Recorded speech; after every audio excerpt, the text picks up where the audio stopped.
Karibu tujifunze web design kwa kutumia Python programming language na Django framework. Katika video hii episode 1 tutajifunza namna kutengeneza simple machine learning application kwa kutumia predictive decision tree. Tutajifunza namna kutengeneza Python form ambapo user ataingiza email address, atachagua location, atachagua state, atachagua region, ataingiza capital, atachagua construction. Akibonyeza send, data zitaenda katika database, lakini pia tutafanya prediction. Ni biashara gani inamfaa kulingana na data ambazo ameziingiza, location, state, region pamoja na capital. Nikibonyeza prediction, hizi ni optimal solution, yani ni prediction zilizofanyika kulingana na data ambazo user ameingiza. For example, prediction inaweza kuwa ni retail, kufungua retail, au prediction inawezekana kuwa ni manufacturing au organization au chochote, au farming kulingana na data ambazo ameingiza, location, state pamoja na region na capital. Tengeneza application ambayo ni machine learning, kuna hatua ambazo utazifuata. Cha kwanza ni kutambua tatizo. Nini tatizo? For example, kwa kesi ambayo sisi tunayo, tunataka kutengeneza application ambayo user ataingiza region, kisha atachagua state, atachagua location, ataingiza mtaji ambao nao. Kisha machine learning ta learn from experience na kutoa optimal solution. Ni business type gani inamfaa kulingana na taarifa alizoingiza.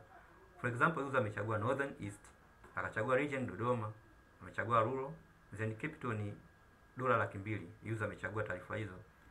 Kisha amebonyeza send, tukafanya prediction kupitia model ambayo tutaenda kuitengeneza kwamba biashara inayomfaa ni kufanya farming. Au for example, user ameingiza East, Dar es Salaam, urban, $300,000. Kisha ameacha machine learn from experience na kuleta business inayofanya manufacturing. Au for example, ameingiza West, Dar es Salaam, rural, $100,000 kama capital.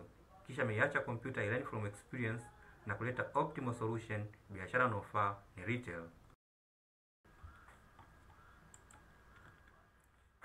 Katika video series ambazo tutaziupload hapa YouTube, tutapitia hatua kadhaa.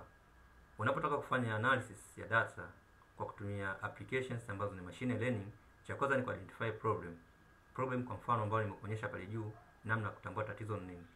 Kisha utafanya data collection, sababu ili machine learning iweze kufanya kazi ni lazima uwe na data. Cha tatu, utazisafisha hizo data kama zina duplicate au null value, utazitransform data. Transform data ni kufanya data coding. For example, unataka kufanya analysis ya data kwa kutumia descriptive analysis. Uwezo kufanya descriptive analysis kwenye data ambazo ni text au ni string. Kwa lazima data ziwe katika hali ambayo kwamba ni numeric au number. Kwa hiyo kama na data ambazo ni text na unataka kufanya analysis, lazima zile data ambazo ni text uziconvert kwa katika number. Kitendo cha kuconvert tunaita ni coding au unafanya transformation ya data. Tutaona namna kufanya splitting ya data.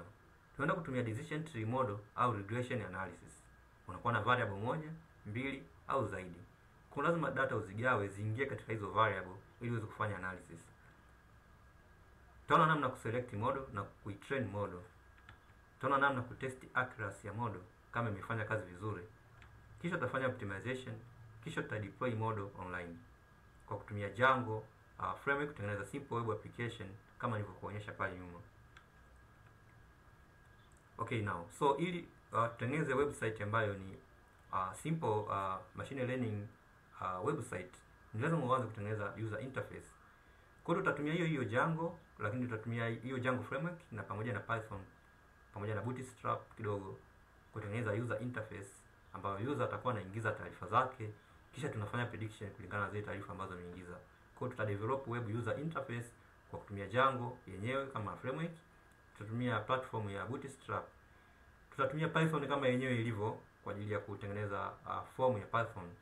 Tutatumia na database ili kuweza kutengeneza website. User interface tutatumia bootstrap. Tutatengeneza model ambayo hiyo model ndio ambayo itakuwa inachukua data ambazo tumeona pale. User anachagua location, anachagua state na nini, anabonyeza send. Hizo data zinaenda wapi? Zitakuwa zinaenda kwenye database. Kwa hiyo zitapitia kwenye model. So tutaona namna kutengeneza model na kufanya migrations ya model. Tutaona namna kutengeneza form ambayo ile tuliiona pale, mtu anaingiza taarifa zake, anachagua location na nini. Ile ni form.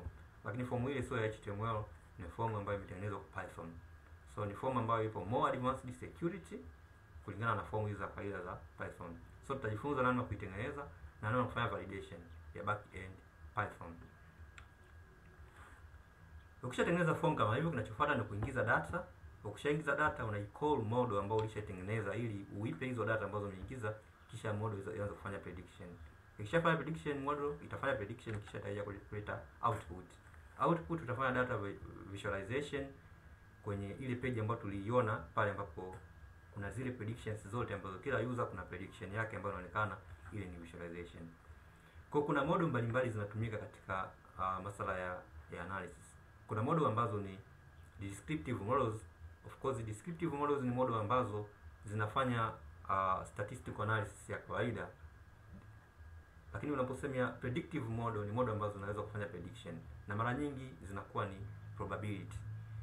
Kwa hiyo unaposema decision tree model, unatumia decision tree model kuweza kuangalia optimal solution ni ipi. User ameingiza location, ameingiza na capital unayo, amechagua na location anayoishi, kisha uweze kutabiri ni wapi ambapo anafaa akafanya biashara. Maana hiyo ni probabilistic, ni probability, si 100% pale ambapo utamuelekeza ndio patafaa, si 100%, inakuwa na asilimia kadhaa. For example 0.1 ni 10%, ikileta 0.2 ni 20%, maana hiyo ni probability. Kwa zile prediction models mara nyingi zina base na probability. For example kama vile regression analysis au decision tree, hizo ni probabilistic models.